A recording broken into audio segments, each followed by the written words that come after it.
Kasalanan mo to. Gusto mo na talaga akong patayin dahil gusto mong maagaw sa akin ang lahat.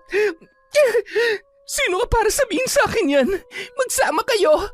Kapag hindi mo tinikom yung bibig mo, mas lalo kang pahihirapan ng pangit na Cheska na yon. Kaya manahimik ka. Naiintindihan mo? Alam mo, hindi ko alam kung bakit. Sa hilig mo mamintas ng iba, pero yung sarili mo hindi mo nakikita. Alam mo kung anong totoong pangit? Yang ugali mo. Sus, buti nakakahinga ka pa kapag nakaharap sa salamin. Gandang-ganda sa sarili. Ang kapal-kapal naman ng foundation mo. Ayaw mo talaga akong tantanan, ha? Pwes, pagbibigyan kita. Really? Trying hard, ugly, and poor Cheska? Kung ako sa'yo, uuwi na lang ako kesa naman mapahiya ka pa dahil sa pagiging hambog mo. You're nothing, Cheska, kumpara sa itsura at lahat ng meron ako. Huwag kang pa kasi siguro, Akisha, dahil hindi malabong mawala lahat yan sa'yo kapag hindi ka nagbago. Kapag naubos mong pasensya ko, kukunin ko lahat ng meron ka at alam kong ayaw mo mangyari yon, kaya pakiusap, manahimik ka na. Taon 1997, Quezon. Bandang alas 5 ng umaga, manaka-naka ang buhos ng ulan. Nakasuot ng kapote at may dalang malaking payong si Edwin habang binabagtas ang daan, pauwi sa dating bahay ng kanyang yumaong mga magulang. Patawarin mo ko kung kailangan kitang kunin sa mga magulang mo. Gusto ko lang pagsisihan ni Luisa na mas pinili niyang tatay mo kaysa sa akin. Ako ang higit na karapat-dapat at mas nagmamahal sa kanya. Buong buhay ko pinagsilbihan ko siya, pero sa huli, ako pa rin ang talo. Kaya habang buhay silang mangungulila sa'yo. Nang makarating sa kanyang bahay, walang tigil sa pag-iyak ang sanggol. Ay, nagugutom na siguro to.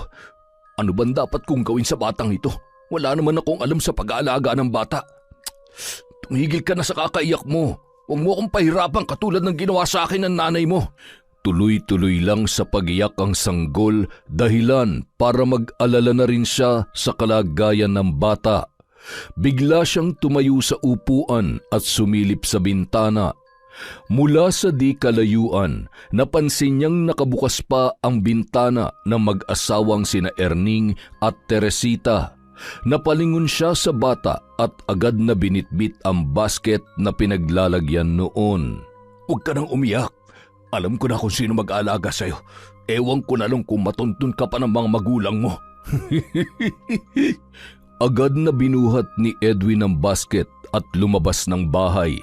Nang makarating sa may tarangkahan ng mag-asawang Erning at Teresa ay agad niyang tinawag ang mga yon. Sino yan? Edwin? Ikaw nga. Ano yan dala-dala mo?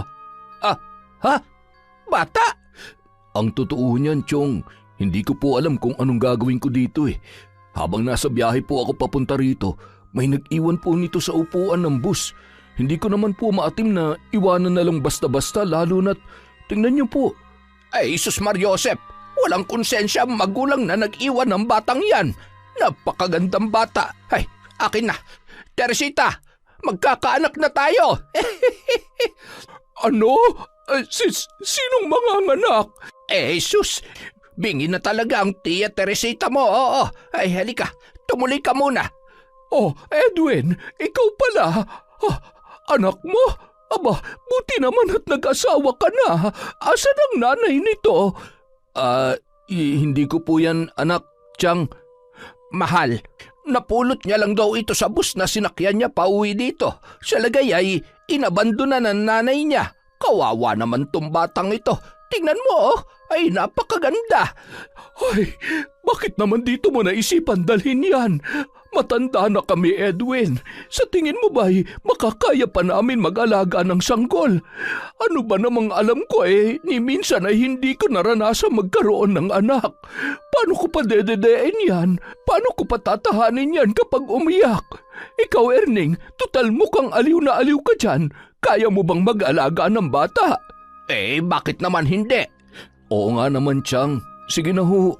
Huwag kayong mag-alala. Tutulong ho ako sa gastusin. Mag-aabot po ako tuwing sahod ko. Ay siya, May magagawa pa ba ako? Para namang wala akong puso kung tatanggihan ko ang batang yan. Lumuwas kayo mula sa bayan. Sigurado ako na nagugutom na ito. Bumili kayo ng mga gamit na kakailanganin niya. Kailangan niya ng makainom ng gatas. Madali kayo. Agad namang umalis si Mang Erning at si Edwin papunta sa bayan. Nagkusang loob na si Edwin na bayaran ang kanilang mga pinamili nung gabing yon para sa sanggol. Pagkatapos mamili ay inabot niya kay Mang Erning ang lahat ng yon. Heto na ho ang lahat ng mga kailangan ng bata, Chong. Tsaka eto, 2,000 kung sakaling maubos ho yung gatas niya. Ay nako, salamat naman. Teka, aalis ka na ba? Uuwi na ho ako. May importante lang ho akong kailangan puntahan. Sige ho. Abay, sandali lang. Edwin, hoy, pambihira. Ano nangyari doon? Makauwi na nga rin lang. Nang makarating sa bahay si Mang Erning, ay agad namang hinanap ni Aling Teresita si Edwin. Saan daw ba siya pupunta at nagmamadali? Wala nga sinabi. Basta ang sabi niya lang, importante. Alam mo, ewan ko ba? Pero ibang mga ikinikilos ni Edwin. Hindi kaya anak niya talaga to? Baka iniwan sa kanya ng girlfriend niya. Ano sa tingin mo? Hindi imposible yan naisip mo. Ay, kinakabahan tuloy ako. Tama ba ang desisyon nating ito? Paano kung pagdating ng panahon ay bigla na lamang siyang bumalik at kunin sa atin tong bata kung kailan na pamahal na sa atin? Isa pa, kaya ba talaga nating maging mabuting magulang sa kanya? Anong ituturo ko sa kanya? Mambarang? Mahal naman. Alam mo, hulog ng langit ang batang ito sa atin. May dahilan kung bakit sa dinami-dami ng tao ay sa atin siya napunta. Hindi na balik kung sino magulang niya at kung sino talaga ang batang ito. Ang importante, hanggat nandito siya sa puder natin, ay aalagaan natin siya at mamahalin na parang tunay na nating anak. Tama ka, Erning. Sa wakas ay mararanasan na rin nating maging magulang. Susubukan kong maging isang mabuting ina. Kaya, ayan, padedeem mo na yung anak natin at inaantok na ako. Iidlip na muna ako at maya-maya ay ako naman ang mag-aalaga sa kanya. Makalipas ang ilang oras, ramdam na ni Mang Erning ang pagod at antok habang mahimbing namang natutulog ang bata, gayon din ang kanyang asawa. Mukhang nakikita ko ng mga susunod na gabi ng buhay ko. Ay, kahit kailan talaga oo, naisahan na naman ako nitong misis ko. Mahal, gising. Ikaw naman tong magbantay dito sa anak natin. Inaantok na rin ako. Ay, Jesus Mariosep. Siya, mabuti pa pahigain muna kita. Huwag ka nang iiyak at ngalay na ang braso ko sa kakakarga sa'yo. Ayan. Nakahiga na nga rin. Ilang segundo lamang ang lumipas ay muli na namang pumalahaw ng iyak ang sanggol. Erning! Aray! Mahal naman, masakit. Bakit ba? Bakit mo naman tinulugan niyang anak natin? Ito na nga bang sinasabi ko Nangangas ka mag-ampon tapos hindi mo naman magawang bantayan ng maayos. Ay, para malaman mo, ilang segundo ko pa lamang na ipipikit at naipapahinga tong mga mata ko. Ikaw nga dyan, ang sarap-sarap ng tulog mo humihilig ka pa. Sige na, matulog ka na ulit at nakakahiya naman sa'yo. Hindi man naging madali para sa mag-asawa ang isang malaking pagbabago sa kanilang buhay. Ginawa nila ang kanilang makakaya upang maibigay ang pangangailangan ng bata at mapalaki nila yon ng maayos. Napalaki nila ng masayahin, masunurin, mabait at responsableng bata ang kanilang ampon na si Cheska. Sa paglipas ng panahon, tuluyan na nilang hindi magampanan ang kanilang tungkulin bilang mga magulang dahil sa kanilang edad. Habang nag-aaral ay nagtatrabaho rin ang dalaga. Hindi niya iniinda ang pagod at puyat, lalo na't kailangan niyang mabili ang mga gamot ng kanyang nanang at tatang. Apo, hindi mo naman kailangang gawin ito. Alam namin ng nanang mo na nahihirapan ka sa sitwasyon mo. Hindi madaling pagsabayin ang pag-aaral at trabaho. Paano kung ikaw naman ang magkasakit sa ginagawa mo? Oo nga naman, Apo. Hayaan mo na kami rito ng tatang mo. Matatanda na kami. Hindi ko maaatim na nahihirapan ka ng dahil sa amin. Nanang, tatang, napapagod man ho ako pero hindi po yung dahilan para pabayaan ko kayo. Mahal na mahal ko po kayo. Wala akong hindi kayang gawin para lang masiguro na makakasama ko pa kayo ng matagal. Kaya huwag kayong mag-alala. Ako pa ba?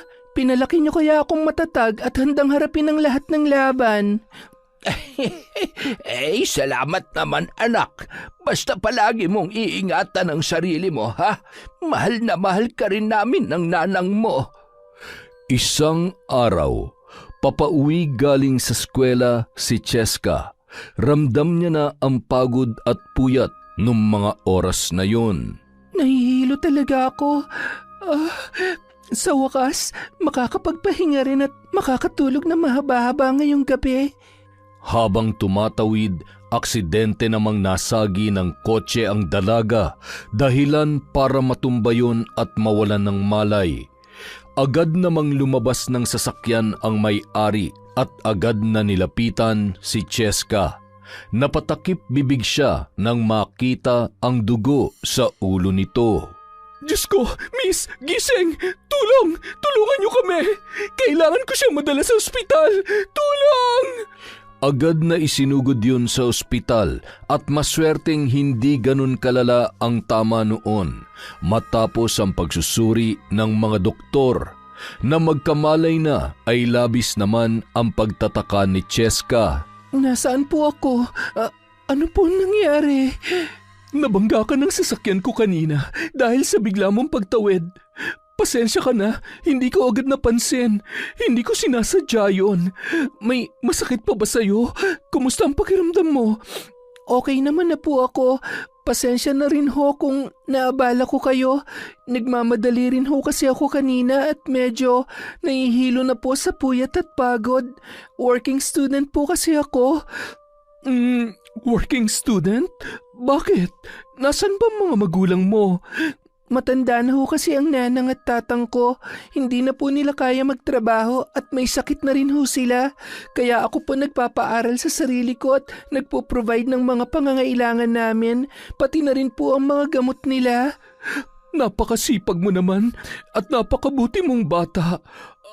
Kung okay lang sa'yo, pwede kitang tulungan. Pwede kitang pag-aralin habang nagtatrabaho sa akin. Pwede kang tumulong sa kahit anong gawain sa bahay na kung anong kaya mo. Tutulungan kita sa kahit na anong paraan. Basta wag mo lamang akong ireklamo tungkol sa aksidente nangyari kagabi. Wala naman po akong balak magreklamo, ma'am. Isa pa, mukha naman hong mabait kayo. At katulad nga ho ng sinabi ninyo, aksidente lang ang nangyari. Kaya wala po kayong dapat ipag-alala. Salamat ho at hindi niyo ako pinabayaan. Salamat din, Iha. Sumama ka muna sa akin sa bahay kapag pwede ka nang lumabas, ha? Pag-usapan natin na maayos ang ino-offer ko sa'yo. Habang patuloy sa pag-uusap ang dalawa, hindi maiwasan na titigan ni Luisa ang muka ng dalaga. Pakiramdam niya ay matagal na silang magkakilala. Labis din ang pag-aalala niya sa kalagayan nito. Halos magkaedaran lamang kayo ng anak kong si Akisha. Siguradong magkakasundo kayo. May anak din po pala kayo. Ang swerte naman niya dahil kayo ang nanay niya. Napakabuti niyo po. Ay, sana lahat ng anak ay katulad mo. Hindi lahat nakikita ang halaga ng isang magulang, Iha. Kahit ibigay mo na ang lahat-lahat. Isang matipid na ngiti na lamang ang itinugon ni Cheska sa kanyang kausap. Batid niyang may malalim na dahilan ang sinabi noon at wala siya sa posisyon para mag-usisa. Kinaumagahan, nailabas na ng ospital ang dalaga. Bago siya isinama ni Luisa sa bahay nito, ay dumaan muna sila sa boarding house ng dalaga upang kunin ang ilan niyang gamot.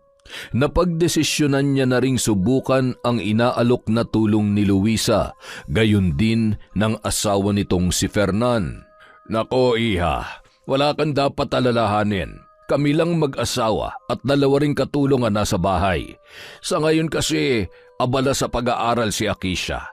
Sa Maynila siya nag-aaral. Siya nga pala, bilang tulong namin sa'yo, hindi mo kailangan magtrabaho kung marami kang ginagawa sa school.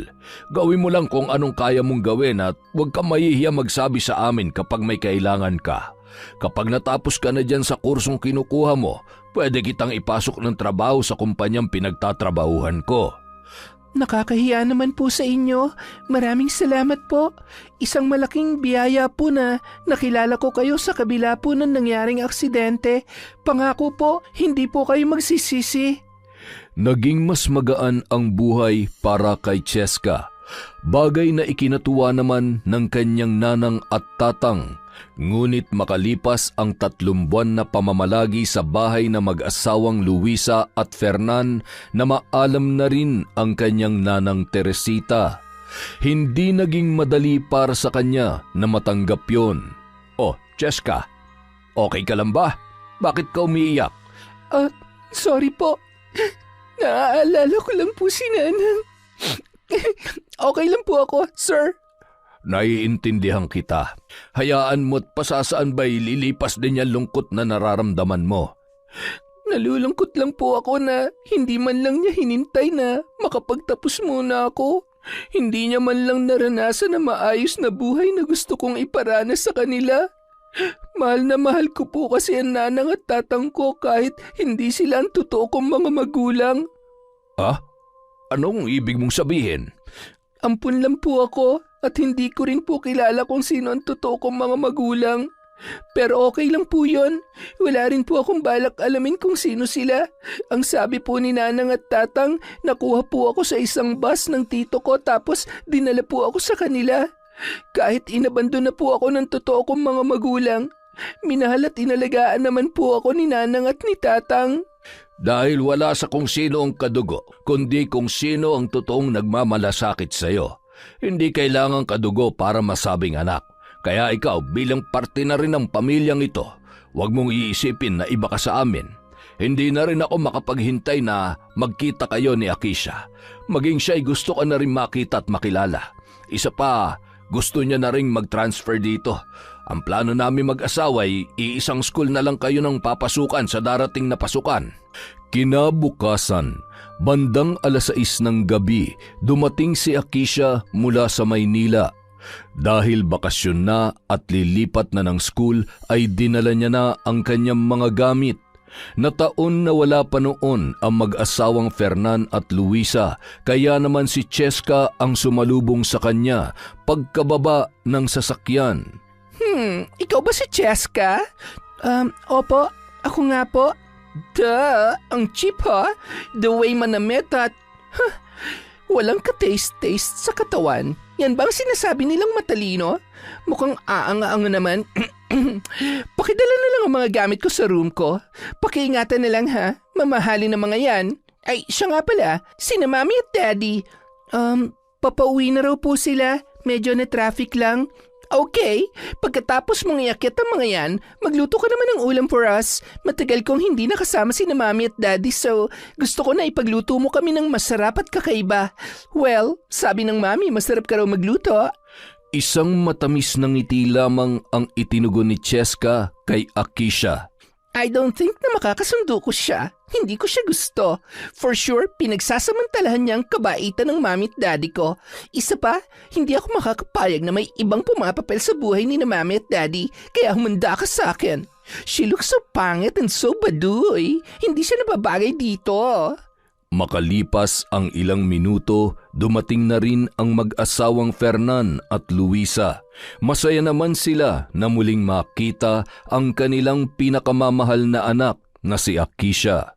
Kumusta ka anak? Napagod ka ba sa biyahe?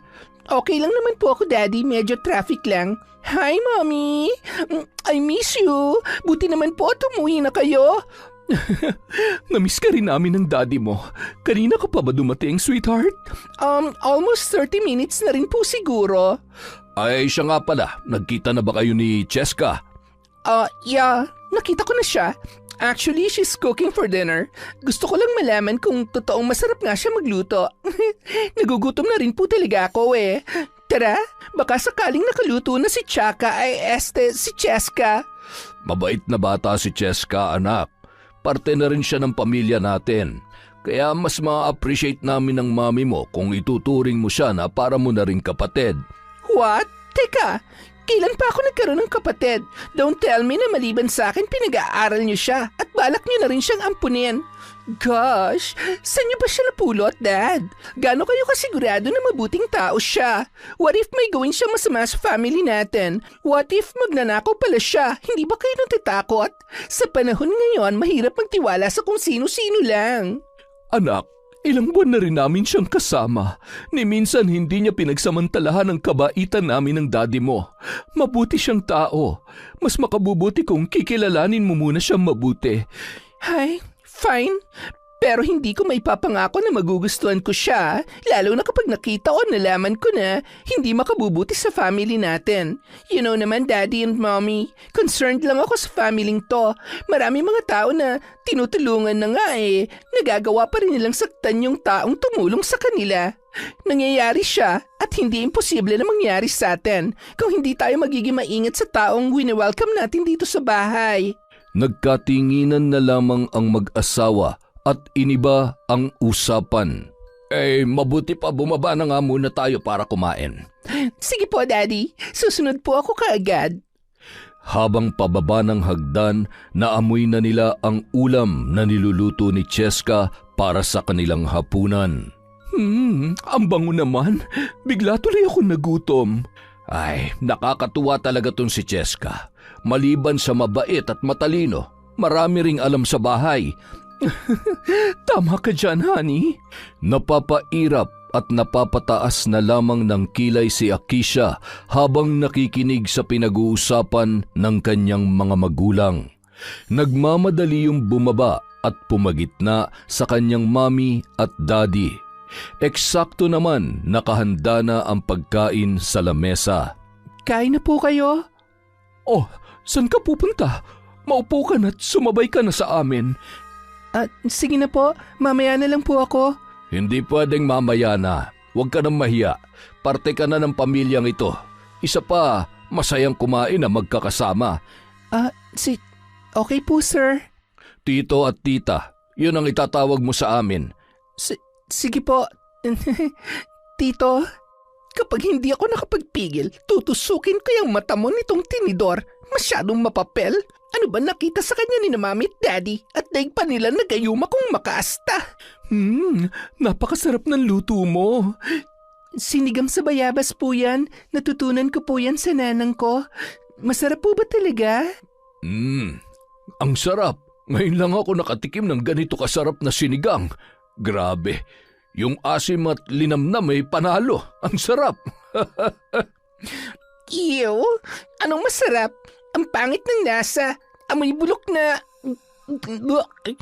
Sorry, pero busog pa pala ako. Sana next time before you cook, magtanong ka man lang muna kung anong gusto ko. So cheap, bayabas. Akisha, anong ugali yan ha? Kararating mo lang nag-uumpisa ka na naman. Why? I'm just telling the truth, Dad. Hindi naman talaga masarap. Hindi ko gusto. Kung masarap para sa inyo, pues ibahin niyo ako. Mas mabuti pa magutom kesa pakainin niyo ako ng ulam na hindi ko naman gustong kainin. Agad na tumayo si Akisha at padabog na umakyat ng hagdan. Malakas na isinara ang kanyang pintuan. Napailing-iling na lamang ang mag-asawa sabay na patingin sa nakayuko at napahiyang si Cheska. Pasensya ka na sa anak namin. Hindi na rin namin alam kung paano mababago ang kanyang ugali. Hindi namin alam kung saan kami nagkulang sa kanya. Kung alam niya lang ang totoo, ay nako, siguradong hindi siya magkakaganyan. Pasensya na po. Tama naman po si Mama Kisha. Dapat nagtanong po muna ako. Hindi ka dapat mag-sorry, Iha. Masarap yung luto mo. Huwag mo na lamang intindihin yung si Akisha. Mukhang tinotopak na naman. Hayaan mo't kakausapin ko mamaya. Huwag na po, baka lalo lang po siyang magalit. Magluluto na lang po ako ng gusto niyang ulam. Wag na, Cheska. Kung ayaw niyang kumain, hayaan natin siya magutom o magluto siya ng kakainin niya. Sige na, kumain na tayo. Walang imikan na kumain ang mga yon habang nagwawala naman sa higaan si Akisha. Buisit na Cheska yan. Humanda siya sa akin. Gagawin kong impyerno ang buhay niya hanggang sa siya mismo ang magkusang umalis dito sa bahay. Nang gabi ring yun, tinawagan ni Akisha ang kanyang kaibigan na si Angelo. Oh, kumusta? Kailan ka ba uuwi dito sa atin? Hay, nakauwi na ako at nagsisisi ako na umuwi ako dahil ilang oras pa lang ako dito, kumukulo na agad ang dugo ko. Bakit naman? Don't tell me na napagalitan ka na naman ng mami at daddy mo. Ano na naman bang ginawa mo? Kasalanan to ng pangit na sampid sa bahay na to. Ah, si Cheska ba? Yung pinag-aaral ng mami at daddy mo? Ano ka ba? Mabait kaya yun, tapos kilala yun sa school namin. Scholar yun mula first year at active na officer ng iba't ibang club. Stop it, Angelo. Do you think kaya niya akong tapatan kapag nag-transfer na ako sa school nyo? Ilalampaso ko siya. Gagawin ko siyang anino ko. Ilalagay ko siya sa lugar kung saan nababagay ang basurang katulad niya. Hay, wag namang ganun. Mas maganda kung kikilalanin mo muna siya ng maayos. Tsaka sinasabi ko sa'yo, hindi magiging madali ang pinaplano mo. Ngayon pa lang, kung ano man yung iniisip mo, wag mo nang ituloy. Baka mamaya ikaw pa mapahamak. Minamalit mo bang kakayahan ko? Lahat ng gusto ko nagagawa ko at walang nakakapigil sa akin. Hindi si mami at daddy, hindi ikaw at lalong hindi ang pangit na yon. Ay nako, mas nakakapangit yung pinaplano mo kaya buti pa wag mo nang subukan.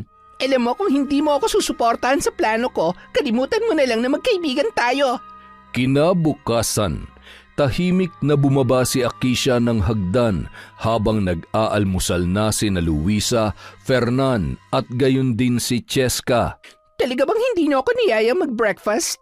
Hi, I'm sorry for what I did last night. Sorry, Cheska.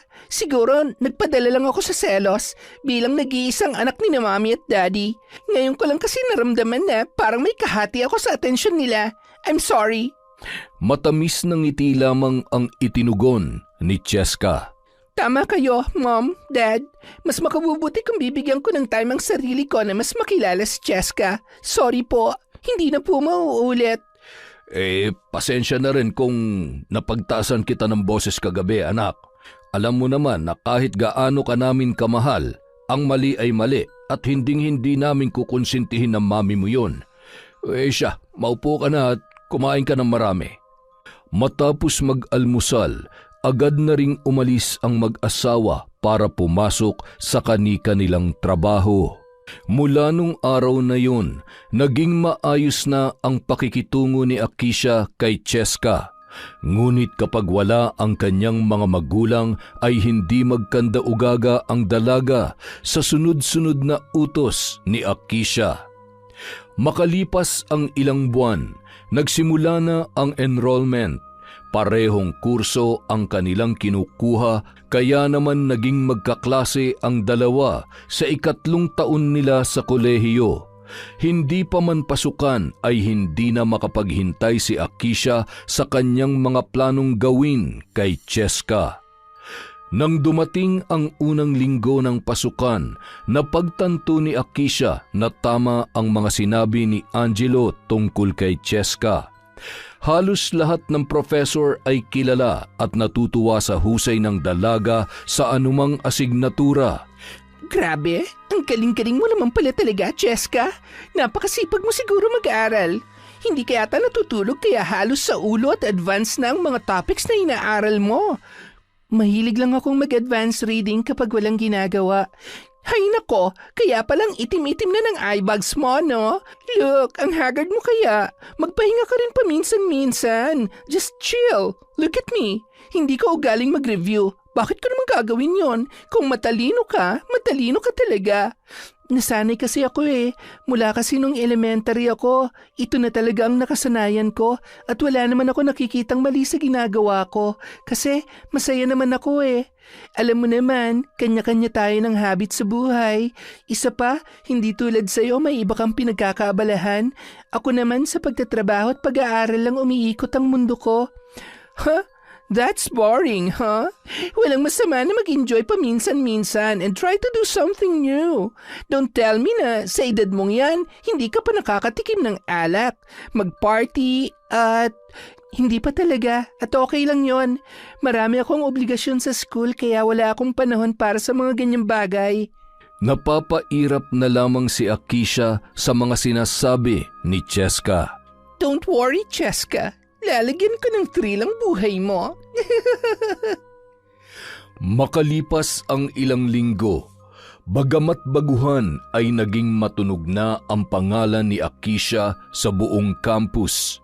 Magaling magdala ng damit at hindi maikakaila ang angking kagandahan nito. Magaling din yon sa klase katulad ni Cheska at unti-unti na ring sumasali sa iba't ibang school organizations. Marami na rin yung mga kaibigan at bagong kakilala. Isang araw, bandang 5:00 ng hapon, nagulat na lamang si Cheska nang hindi niya maitulak ang pinto ng CR. Sino yan? Palabasin niyo ako dito, ano ba? Hindi ako nakikipagbiroan sa inyo, buksan niyo to! Bigla namang binitiwan ng 3 kababaihan na kilalang siga sa campus ang pinto. Dahilan para masubsob sa sahig si Cheska. Nagtawanan pa ang mga yon at pinagsisipa siya at inapakan ang kanyang mga daliri sa kamay.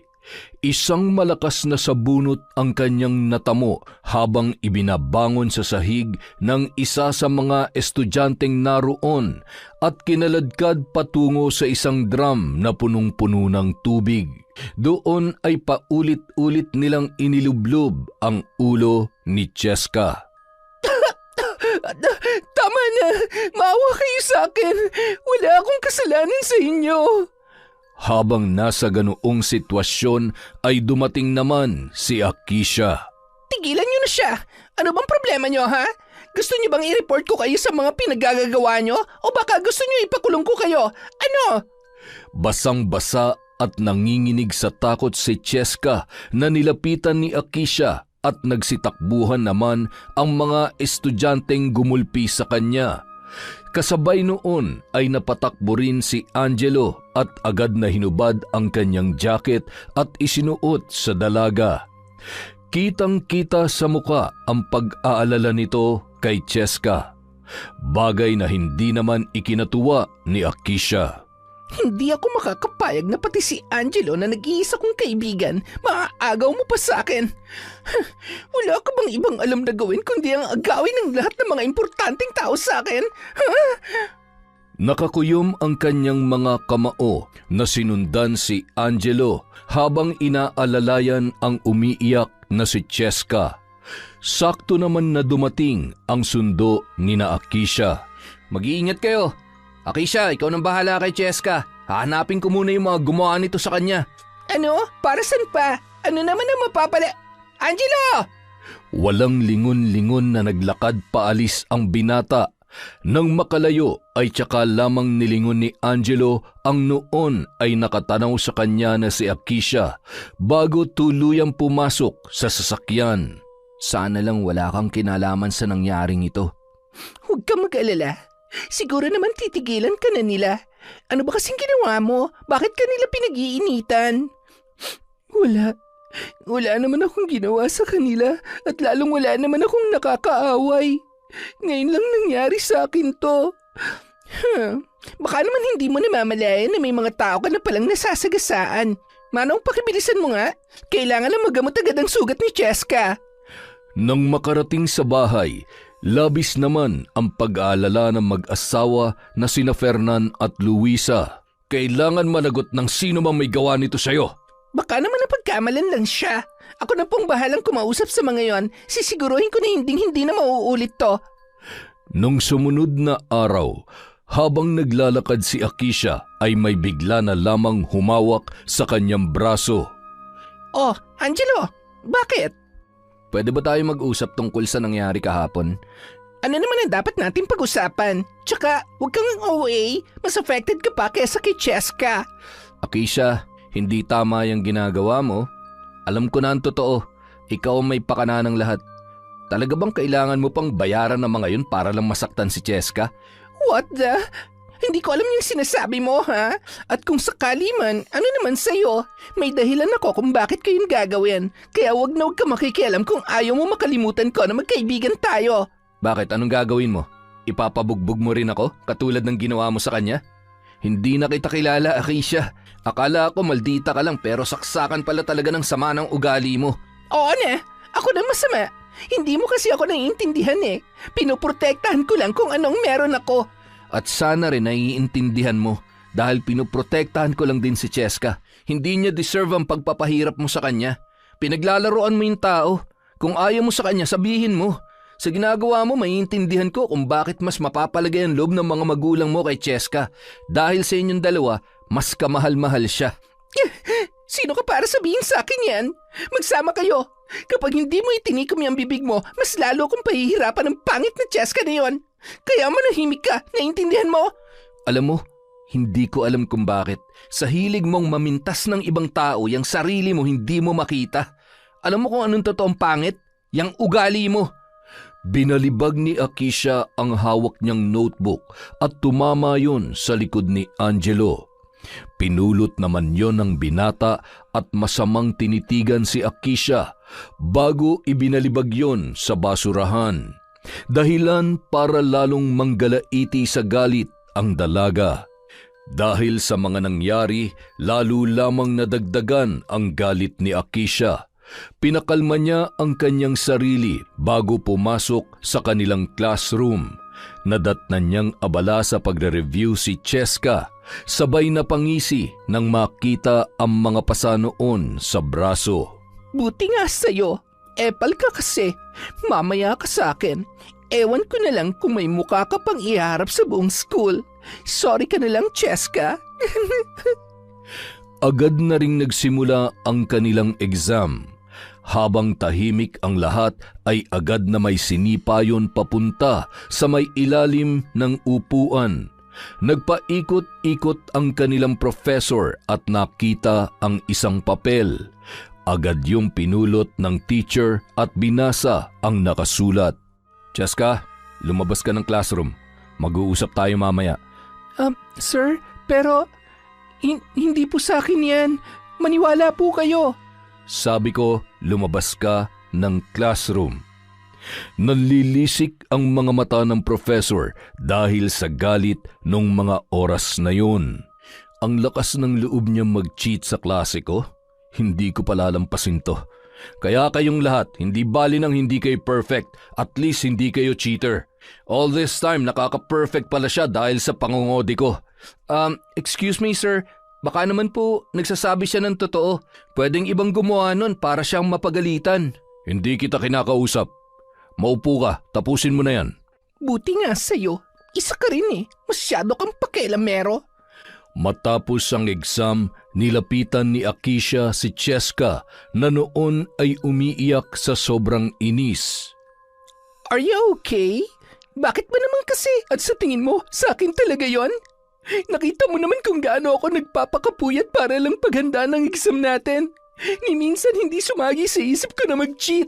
Kaya kung sino man na may gawa nun, aalamin ko yon. Kailangan kong malinis ang pangalan ko. Hindi naman natin masisisi si Sir. You know naman, may nakitang ebidensya kaya paano mo naman malulusutan yon? O siya, good luck sa conference mo with our dean. Mauna na ako. Message mo na lang ulit si Manong kung magpapasundo ka.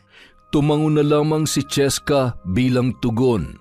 Sa noon ay agad nang tumalikod na si Akisha at masayang masaya sa pagbaba ng hagdan.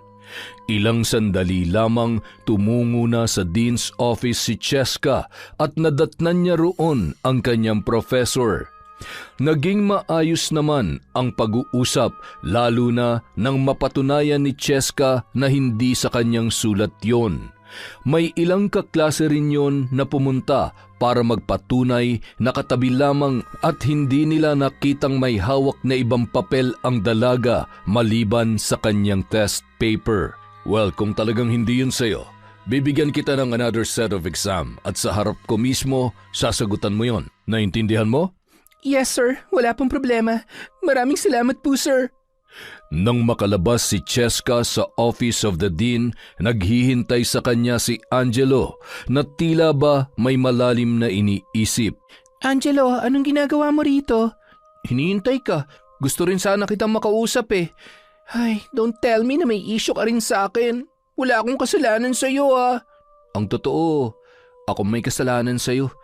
Dapat nun palang sinabi ko na sa'yo eh. Nun palang, dapat binalaan na kita. Ay, hindi ko lubos maisip na magagawa niya to sa'yo eh. Teka, sino bang tinutukoy mo? Si Akisha. Mag-iingat ka sa kanya. Malaki ang kinikimkim na galit at inggit sa'yo nun. Matagal na siya nagbabanta noon pero hindi ko inisip na gagawin talaga niya. Iba ko magalit si Akisha. Wala siyang pakialam kung may masasaktan siya. Basta makuha niya lang at magawa kung anong gusto niya. Napaluha na lamang sa galit si Cheska dahil sa kanyang narinig. Naalala niya ang unang araw ng pagkikita nila at kung paano siya trinato noon. Salamat, Angelo. Sapat na sa akin na alam ko na ang totoo. Hindi ko pala alampasin ang ginawa niya sa akin to. Wala siyang karapatan saktan at ipahiya ako ng ganito. Wala akong kasalanan sa kanya. Ay, hindi ko na naman napigilan ang sarili ko. Tsaka, deserve naman niyang malaman ng totoo eh. Sa kabilang banda, Akisha, bakit hindi mo kasabay umuwi si Cheska? Gabi na, wala pa rin siya. May conference pa kasi yon, Daddy. Ano kasi nahuli siyang nag-cheat ng professor namin. Hindi ko nga rin alam kung bakit niya ginawa yon. All this time, akala ng lahat matalino siya pero ang totoo, isa pala siyang cheater. Ay, sobrang nakakahiya yon. Sigurado ka ba dyan, anak? Todo review yon. Hanggang madaling araw. Imposible naman yata yan. Maybe that's her way para di halata na nag-cheat siya. Sige na po, Mami, Daddy. I have to rest din muna. Hindi na nagpasundo pa si Cheska. Sumakay na lamang yon ng tricycle pauwi at nang makarating ay agad niyang hinanap si Akisha. Sakto naman sanang pababa ng hagdan ang dalaga kaya naman nagkasalubong na ang kanilang paningin. Oh, nandito ka na pala. Kumusta? Anong sabi ni Sir? Suspended ka ba? Nalinis ko ng pangalan ko at wala naman dapat akong linisin kung wala lang sanang masamang loob na wala nang ibang ginawa kundi ang ipahamak ako. Ang laki ng inggit sa katawan at nakakaawa dahil napakadesperado naman para gawin yun sa akin. Anong sinabi mo? Desperado? Oh, bakit parang masyado kang guilty? Tinamaan ka ba? Dahil ikaw may pakana ng lahat. Ano pang pinaplano mo, ha? Ano? Cheska, bitawan mo yung braso ko. Huwag ka nga nang bibintang. Hindi ko alam ang sinasabi mo. Ah, talaga? Hindi mo alam o nagmamaang-maangan ka lang? Sabi nang wala akong alam eh. Bakit bang kulit mo? Nang marinig ng mag-asawa ang pagtatalo ng dalawa ay napatakbo yun at nang makita ni Akisha na paparating na ang kanyang mami at daddy, nagpatihulog yun sa hagdan. Napahawak naman sa bibig si Cheska na gulat sa ginawa ni Akisha. Mami, Daddy, ang sakit! Tulong! Ang sama-sama mo, Cheska! Ang sama mo! Diyos ko, Akisha! Fernan, dalhin natin siya sa ospital. Hindi kita tinulak. Maniwala po kayo, hindi ko siya... Hindi naman siguro siya mahuhulog kung hindi mo itinulak. Bakit ba kasi kayo nag-aaway? Mag-uusap tayo. Kailangan lang muna namin dalhin sa ospital ang anak namin. Hindi ko alam kung mapapatawad kita kung sakaling... Ay. Napaupo na lamang sa hagdan si Cheska at pinagsusuntok yon dahil sa galit na kanyang nararamdaman. Wala akong kasalanan. Hindi ko siya tinulak. Napakasama mo, Akisha. Hindi ko na kayang tiisin pa ang ginagawa mo sa akin.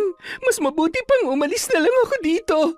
Nang gabing yun, nagligpit na ng gamit si Cheska at nag-iwan na lamang ng sulat para sa mag-asawa. Kinaumagahan, agad naman nakita yon ni Akisha sabay pinunit at itinapon sa basurahan. Pilay ang kanang paa ng dalaga na noon ay hindi pa makalakad ng maayos. At talagang lalayas ka na lang, nagdedrama at nagpapaawa ka pa. Kahit anong mangyari, ako pa rin ang pipiliin ng mami at daddy ko dahil sampid ka lang at ako ang kanilang anak. Nalungkot naman ang mag-asawa sa pag-alis ni Cheska. Hindi kaya nagkamali tayo na hinusgahan natin agad si Cheska? Paano kung nagsasabi nga siya ng totoo na hindi niya sinasadya or hindi niya naman talaga tinulak si Akisha? Ay, pero nakita naman natin na nangyari at kung paano gumulong si Akisha sa hagdan. Buti na nga lang at hindi siya gaanong napuruhan. Baka maipakulong ko pa si Cheska. Bah, pagkatapos natin siyang tulungan ay kita mo naman, basta na lang tayong iniwan ng walang pasabi. Napakabastos ng ginawa niya. Kung wala talaga siyang kasalanan, edi sana hinarap niya tayo. Ay, ewan ko ba, pero nalulungkot ako sa nangyayari. Hindi ako makatulog sa gabi. Iniisip ko siya. Fernan, nag-aalala ko para kay Cheska. Ay, mas makabubuti nang ibuhos na lang natin lahat kay Akisha. Yun ang nararapat sa ating pamilya. Lumipat naman ng seksyon si Cheska para iwasan si Akisha, ngunit naging mas harap-harapan na ang pambubuli noon sa kanya. Girls, naamoy niyo ba yun? Amoy masangsang, right? Tara, lumipat nga tayo. Oh, lumayo-layo kayo at baka makahaway ang masangsang na ugali nyo, lalo ka na, Akisha. Mukhang sakit mo na yata yan at hindi ka nagagaling. Cheska, guilty? Huwag mo kasing sinasalo ang mga sinasabi ko. Let's go, girls! Nasusuffocate ako kapag nakakakita ko ng pangit eh. Kailangan ko ng sariwang hangin. Sus, buti nakakahinga ka pa kapag nakaharap ka sa salamin. Gandang-ganda ka sa sarili mo. Ang kapal-kapal naman ang foundation mo. Ayaw mo talaga akong tantanan, ha? Pwes, pagbibigyan kita. Makalipas ang isang buwan, nagkaroon ng beauty pageant sa buong campus at naglakas loob na sumali si Cheska para kalabanin ang matunog na kandidata na si Akisha. Galit naman si Akisha na kinumpronta si Cheska. Seriously, kakalabanin mo ko? Hindi ka man lang nahiya sa katawan mo? Like, kailan ka ba huling tumingin sa salamin? Excuse me, hindi lang ako gaano nag-aayos, pero wag ka dahil kahit saang salamin ka pa humarap, mas maganda ako sa'yo. Isa pa, alam mo kung anong laman ko sa'yo? Hindi maitim ang budhi ko. Bye! I hate you! Sisiguruhin ko na hindi ka makakasali. Kailangan kong gumawa ng paraan. Isang linggo bago magsimula ang pageant, nagkaroon ng malubhang sakit sa balat si Cheska. Magpatingin ka na agad sa albularyo. Yung isa sa mga kaibigan ni Akisha, mambabarang yun. Kaya siguradong may kinalaman na naman siya sa nangyayari sa'yo. Tama ka. Huwag ka mag-alala. Marunong manggamot ang lolo ko. At higit sa lahat, iniwan din sa akin ni Lola ang isang aklat na makakapagpagaling sa akin. Gusto ko siyang gulatin at paasahin na masusungkit niya ang korona. Habang nag-uusap ang dalawa ay dumaan naman si Akisha. Oh, hi Angelo. You look good together. Isang langaw at nabubulok na... Ew! Paano mo ako tatalunin yan, Cheska? Ha? Poor girl. Kinagabihan, umuwi si Cheska sa liblib na baryo kung saan naninirahan si Tatang Erning. Anong nangyari sa iyo, anak? Sino may gawa sa iyo niyan? Lumapit ka nga dito. Akin na yung kamay mo. Ayan. Jesus Mariosep, sinasabi ko na nga ba? Sino ba tong masaman loob na nagpapahirap sa iyo? Sino pa nga po ba? Yung anak ng dati ko pong amo, si Akisha po, Lolo. Masyado na malaki ang atraso niya sa akin. Pero wag ho kayong mag-alala. Alam ko naman na po kung paano mapapawalang bisa ang sumpa gamit ang itinuro sa akin ni Nanang. Bubuksan mo na ba yung aklat? Huwag mo na lamang tangkain at baka mabihag ka. Gagamutin na lamang kita sa paraan na alam ko. Maaari ko namang pakiusapan ng mambabarang na nilapitan niya. Nakapagdesisyon na po ako, Tatang. Handa na po akong gamitin ang aklat na yon. Yun lamang po ang tanging paraan para magbago pa ang bruhitang yon. Pikon na po talaga ako sa kanya. Kung nakapagdesisyon ka na, wala na akong magagawa para hadlangan ang nais mo. Ngunit sana'y gamitin mo yon sa tamang paraan. Huwag na huwag kang mananakit ng mga taong inosente at walang kalaban-laban. Tatandaan ko po yan, Tatang. Ayaw ko lamang huna, wala akong gagawin tungkol sa mga nangyayari. Isa pa, kailangan niya matuto sa bawat kasalanan niya. Nasisiguro ko rin na marami pa siyang pinaplano laban sa akin.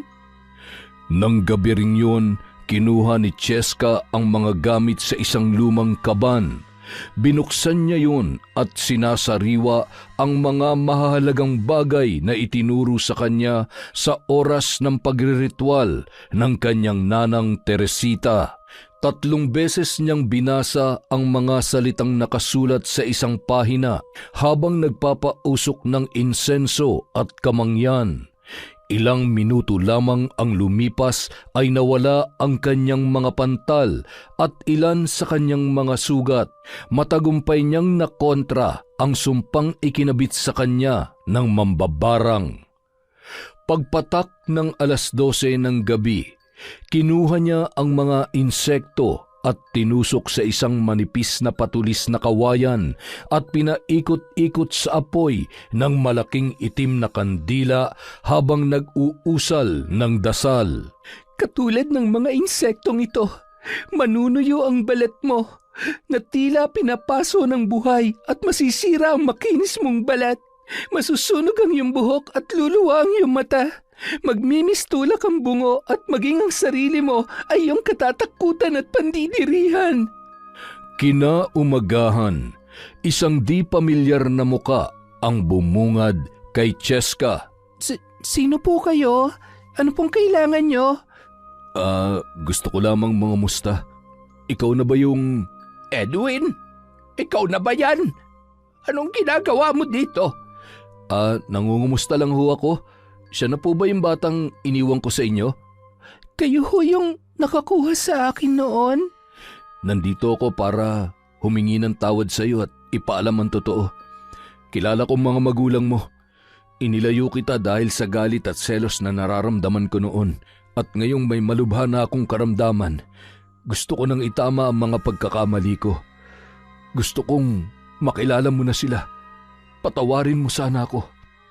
Sinadya mo akong ilayo sa mga magulang ko, tapos gusto mo patawarin kita? Anong klase kang tao? Bakit mo ako dinamay sa galit mo sa mga magulang ko? Buong buhay ko galit ako sa kanila dahil akala ko ay nabandon na nila ako. Alam mo ba kung gaano kasakit yon? Alam mo ba? Alam ko na walang kapatawaran ang ginawa ko, pero bigyan mo sana ako ng pagkakataon na itama ang lahat. Yan ay kung gusto mo pang makita at makilala ang mga tunay mong magulang. Paano ako magtitiwala sa'yo? Masama kang tao. Hindi ka dapat pinapakinggan at pinaniniwalaan. Oo, masama akong tao, pero hindi kita sasaktan. Inilayo kita sa kanila para mangulila sila sa'yo. Heto ang address ng mga totoo mong magulang. Puntahan mo sila at isuot mo ang kwintas na ito. Nasisiguro ko na kahit wala kang sabihin sa kanila, malalaman nila kung sino ka. Sandali, saan niyo po nakuha ang address na ito? Bakit? Bakit, Apo? Ito ho kasi yung address ng bahay ni na Ma'am Luisa. Ibig sabihin, sila po ang mga magulang ko. Nakita mo na sila at nakasama? Naging amo ko po sila. Saka meron po silang anak. Kaya imposibleng. Sa pagkakaalam ko, nag-ampun sila ng batang babae rin.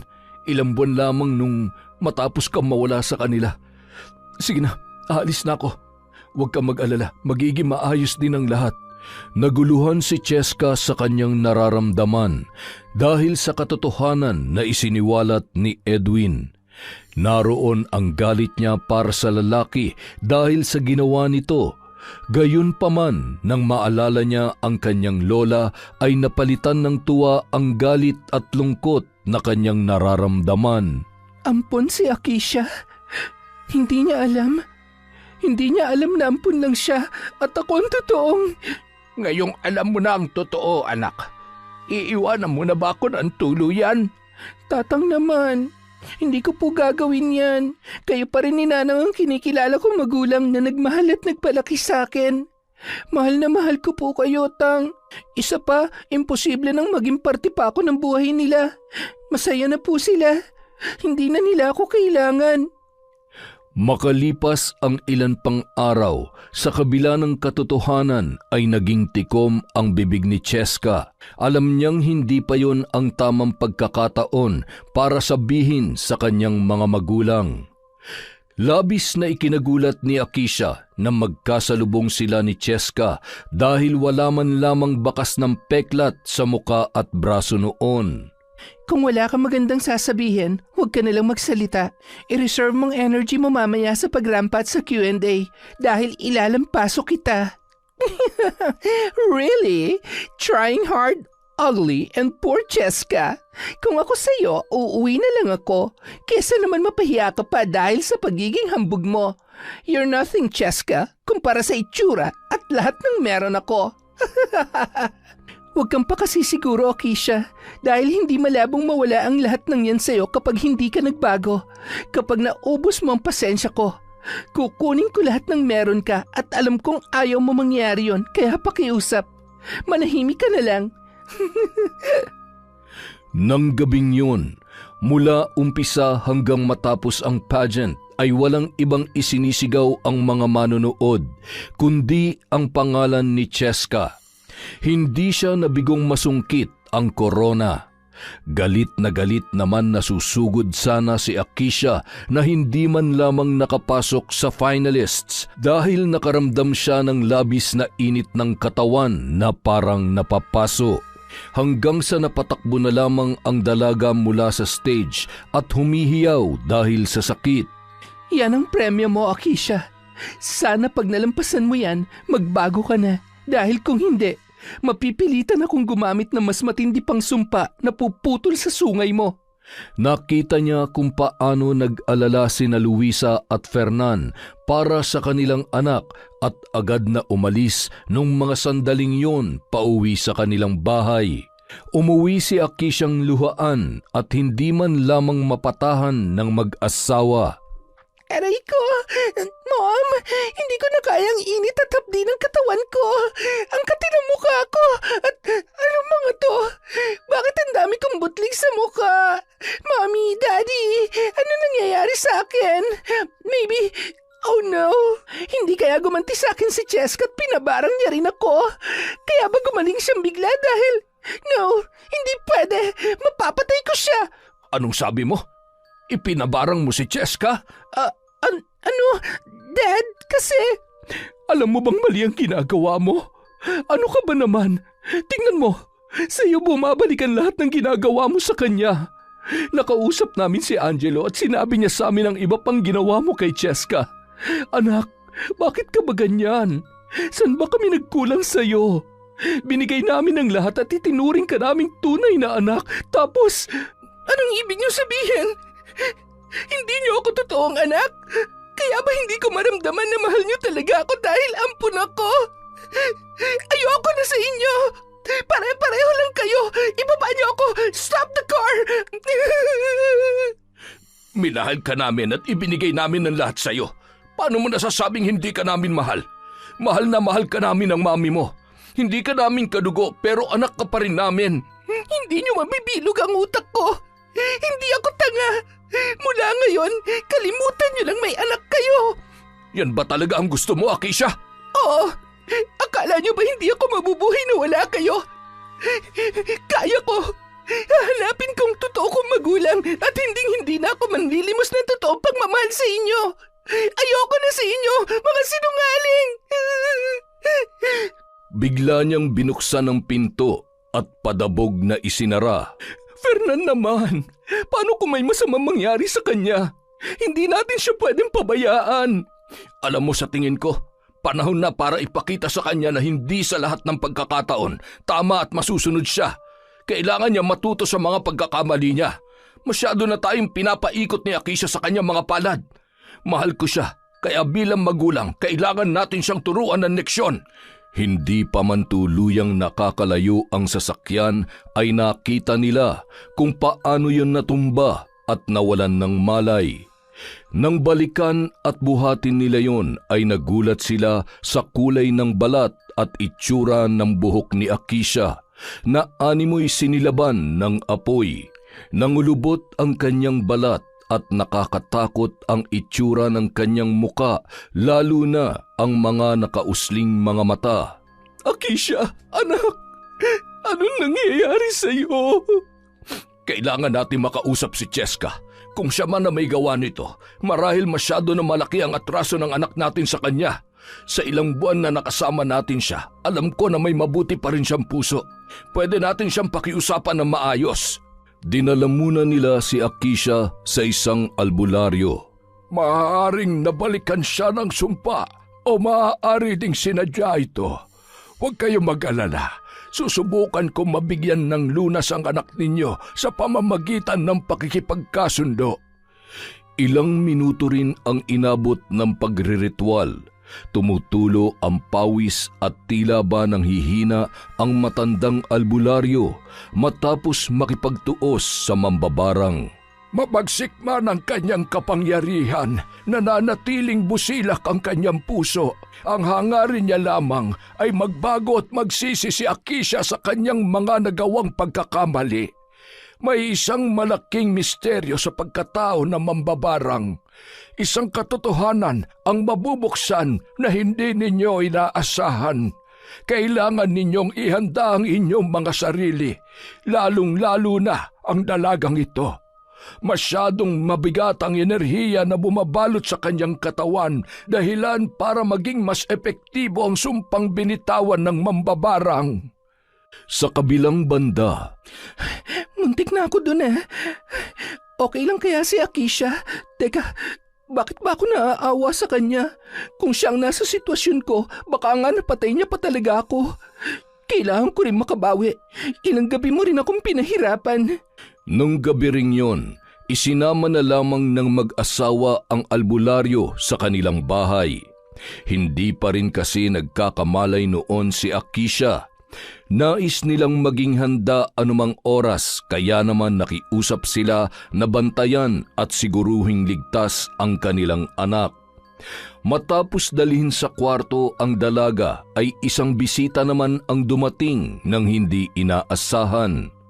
Nagpapahangin sa labas ng bahay noon si Luisa na labis na naguguluhan sa mga nangyayari. Edwin, anong kailangan mo? Bakit nandito ka? Mahal! Huwag ka matakot. Wala akong gagawing masama. Nandito ako para sabihin sa iyo na buhay ang anak mo at alam ko kung nasaan siya. Patawarin mo ako, Luisa. Patawad. Kailangan ko nang umalis bago pa ako makita ng asawa mo. Nang lumabas si Fernan, nadatnan niyang humahagulgol ang kanyang asawa. Ang anak ko! Ang anak natin! Buhay siya!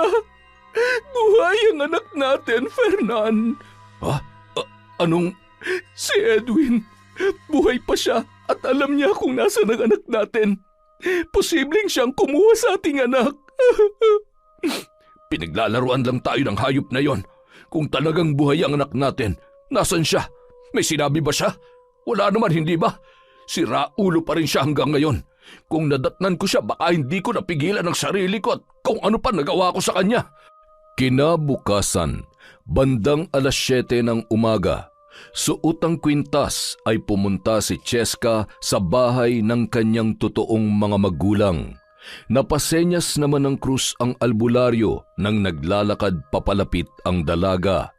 Nagkatinginan ang mag-asawa nang makita ang suot na kwintas ni Cheska. Sabay na paluha ang mga yon. Hindi ko na po siguro kailangang ipaliwanag ang sarili ko kung bakit ako nandito ngayon. Isa pa, gusto ko pong masagot lahat ng mga katanungan ninyo.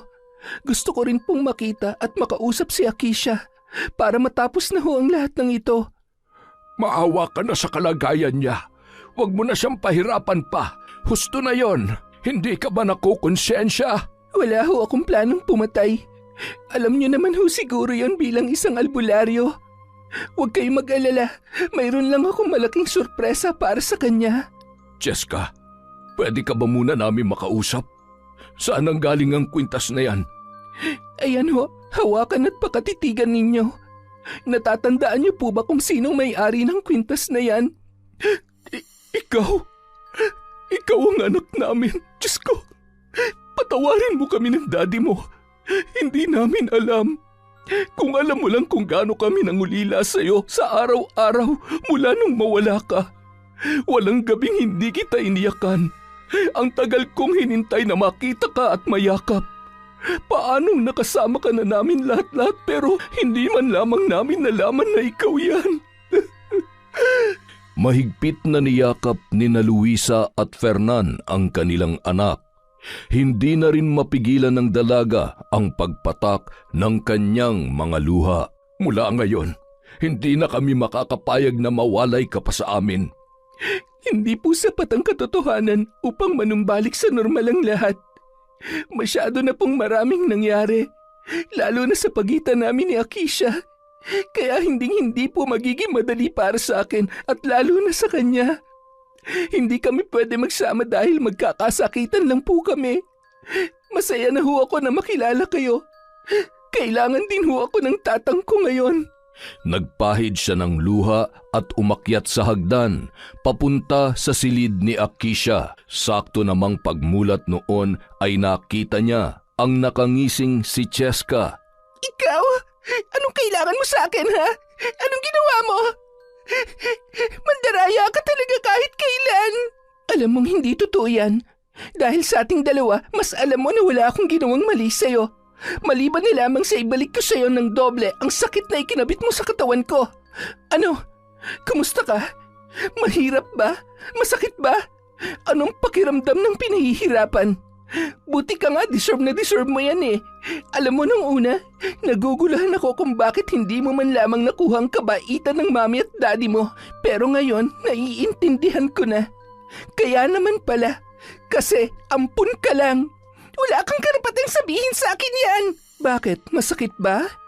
Totoo naman ah. Huwag ka na masaktan. Parang ako lang noon.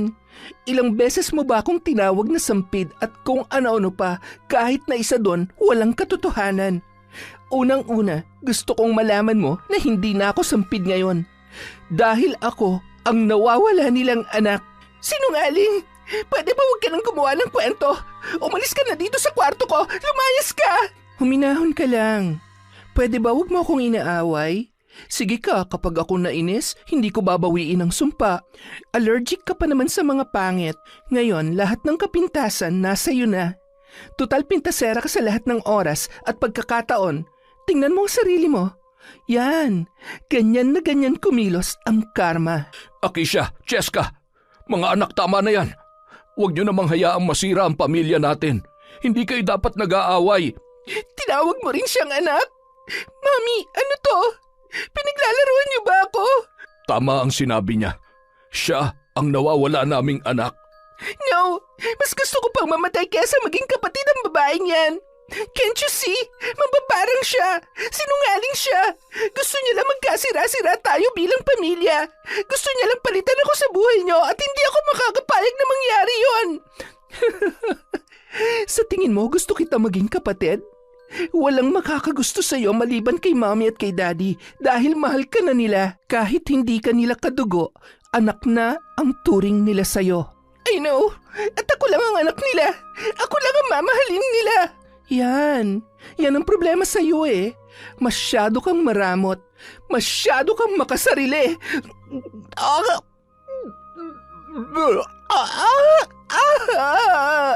Halos lumuwa ang mga mata ng mag-asawa nang makita ang napakaraming insekto na naglalabasan sa bibig ni Akisha. Kapag hindi ka nagbago, hindi titigil ang sumpa. Hindi ka gagaling.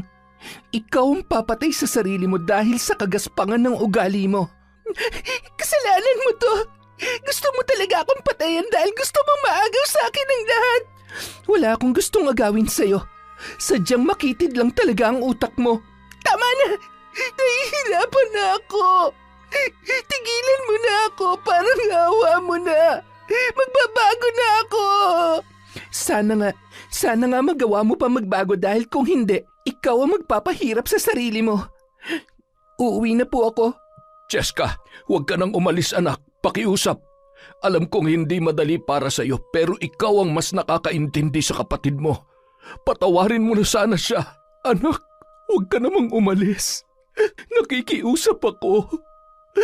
Dumito ka na muna. Pasensya na ho sa mga nagawa at nasabi ko. Susubukan ko pong makipag-ayos pero hindi pa po ito ang tamang panahon. Kailangan ho muna namin ng space. Kailangan niya rin ho kayo ngayon. Okay lang po ako. Tsaka na lang po ako babalik kapag handa na rin po siya makipag-usap sa akin. Hindi na napigilan pa ng mag-asawa ang kanilang anak, kaya hinayaan na lang muna nilang umalis yun. Nung araw na yun, nagkita sina Angelo at Cheska. Seryoso, para kayong pinaglalaruan ng tadhana. Ikaw yung totoong anak at siya yung ampon. Wala namang magbabago. Ang problema lang ay kung paano kami magkakasundo. Ano yun, from mortal enemy to sisi? Imposible magkaayos kami ng basta-basta na lang. Kahit sobra yung ginawa niya sa akin, hindi naman big deal na makipag-ayos lalo na't nakaganti naman ako kahit papano.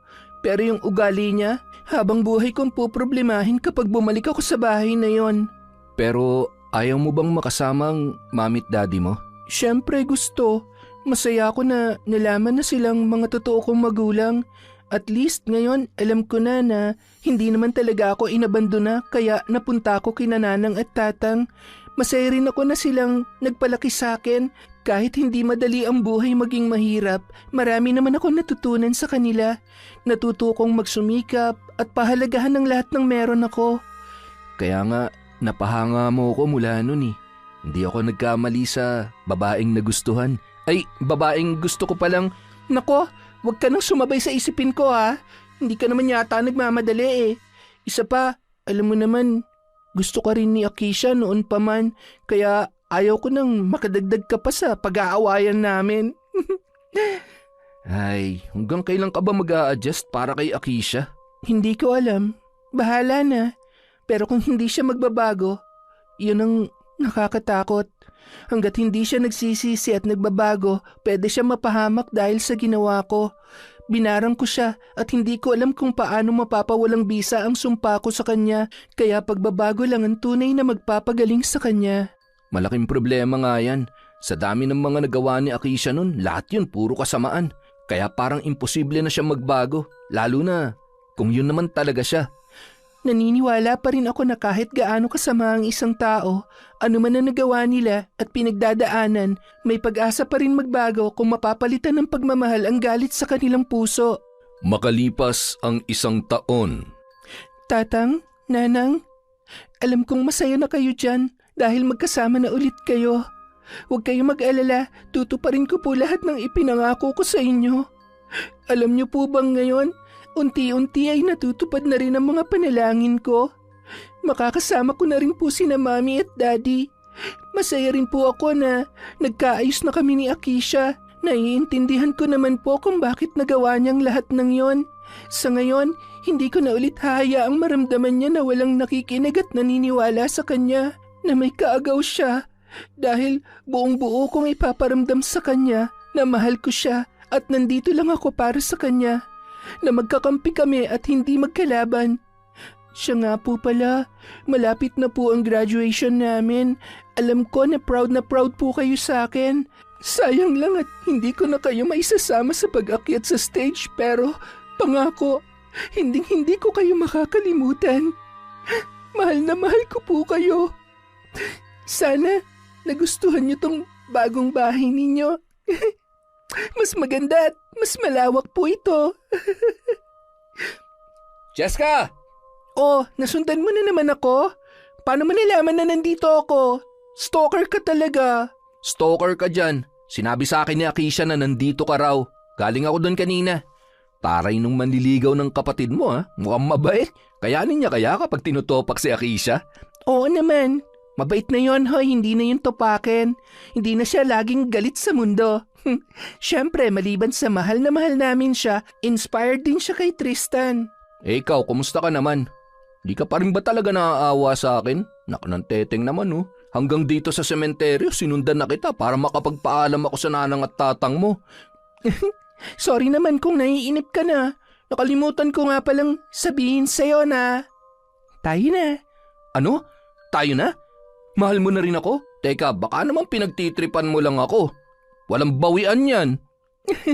Opo, tsaka pareho lang din naman. Lahat kasi iniisip na tayo na dahil wala ka nang ginawa kundi sundan na lang ako ng sundan kahit saan ako pumunta. Pasensya ka na ha. Sabi ko naman sa'yo na hindi kita titigilan hanggat hindi nagiging tayo eh. At ngayong sinagot mo na ako, hinding-hindi ka na makakawala pa sa akin. Sus, tingnan ko lang kung magloloko ka pa. Alam mo naman kapag nagalit ako. Naalala mo ba yung ginawa ko dati kay Akisha? Ganun ang gagawin ko sa'yo kapag pinasakit mo ang ulo ko, niloko at sinaktan. Ay, tapon mo na nga yun. Di naman ako magloloko eh. Ayoko nga. Mas mabuti na yung nakakasiguro, yung may magagamit kung sakali. Tara na, may dinner kami ngayon. Sumama ka na rin. Kaya lang, kailangan mo muna akong tulungan magluto. Oo ba? Magluluto lang pala eh. Marunong naman akong maggayat ng sibuyas at magpitpit ng bawang. Hay nako, baka naman sobrang mapagod ka sa gagawin mong yan ha. Pasensya ka na ha. Wala talaga akong talent sa pagluluto eh. Hindi ako marunong magtimpla. Teka, first day pa lang natin, parang na-turn off ka na. Okay lang yan. Para bukas, mag-move on na agad tayo. Huwag ka naman magbiro ng ganyan. Ano ka ba, pikon? Pero pwede naman nating tutuhanin kung gusto mo. Hindi mo naman ako siniseryoso eh. Siguro hindi mo talaga ako mahal. Nakukulitan ka lang. Ay, ang daming sinasabi. Tara na. Ha? Nananaginip ba ako? Kurutin mo nga ako. Aray, sabi ko kurot, bakit mo ako sinampal? Halika na.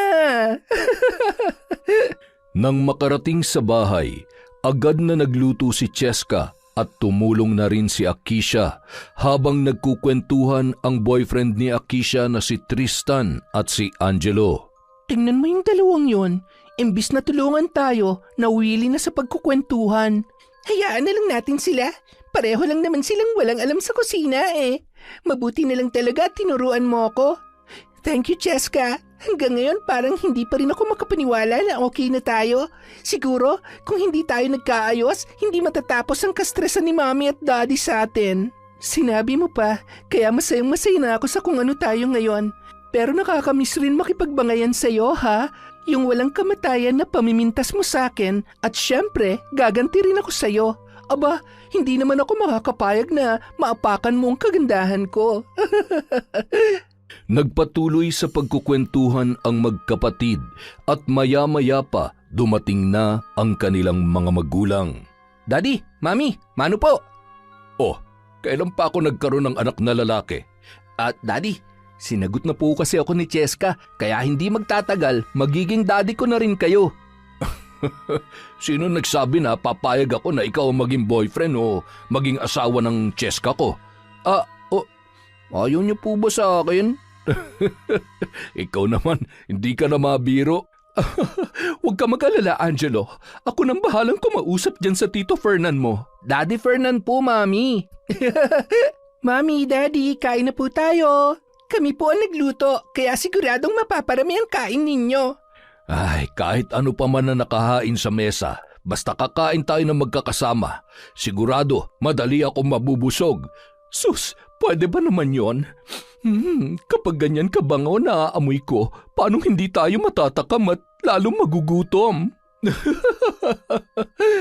Yun! Isang masayang pamilya ang hatid ng kwentong Enteng.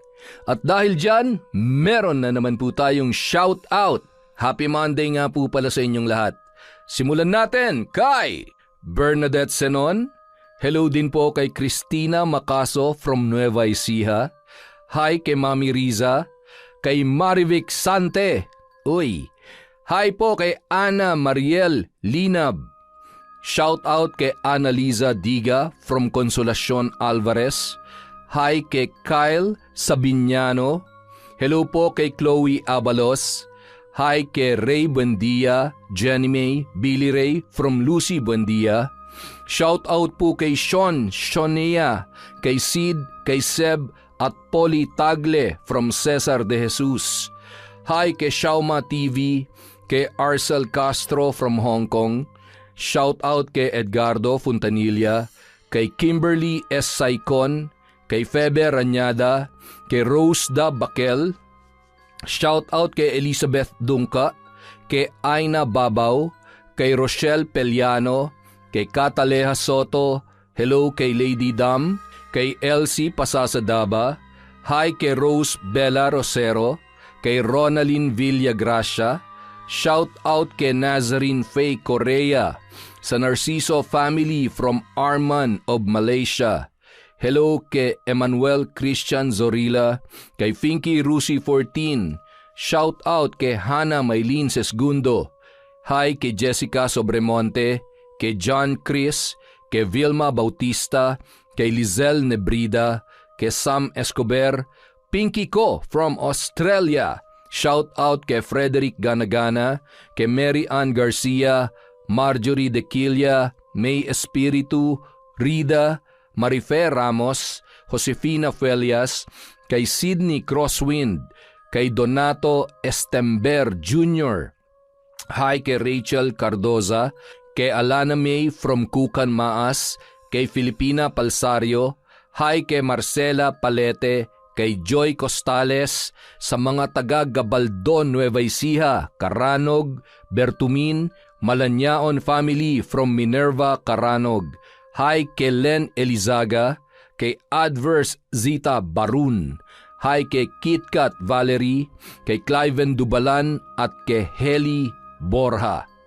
Maraming salamat po sa walang sawang pagsuporta sa Kwentong Enteng.